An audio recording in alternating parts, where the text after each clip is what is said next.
చెప్పినప్పుడు అడుగున్నాను. ఎవరిని కానీ పట్టుకుని మంది కాదమ్మా అనుకొని పోతేనా నేను చేతి పెట్టా.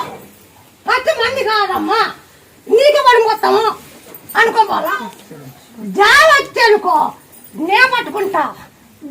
రానుకో నువ్వు నన్ను పట్టుకోవచ్చు. మమ్మల్ని బాగా చేస్తున్నావు, జ్వరం బాగా చేస్తున్నావు, క్యాన్సర్ బాగా చేస్తున్నావు. ప్రపంచానికే 1000 కొండలు.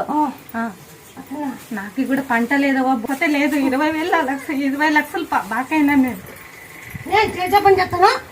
జావుడని ముక్కోము ఆ బోర్ కింది దించాలంతా అది అడ్డం అడ్డం పడింది. బండ పడింది. నీళ్ళు దండి పడినాయి పోయినావా. మా పక్కన వేరే వాళ్ళు వేయించినప్పుడు కింద దించు నీకున్నాయి. కింద దించు ఫస్ట్ ఉండే పక్కన బోరేసినా పోయినాయి. పోయినాయి బాబా 3 ఇంచులు నీళ్ళు పడినాయి. ఫస్ట్ బోరేసినా పక్కన బోరేసినా నీకు పోయినాయి. ఇంత ముందు నీళ్ళు ఉండే. అవును దండి కూడా వేసాను.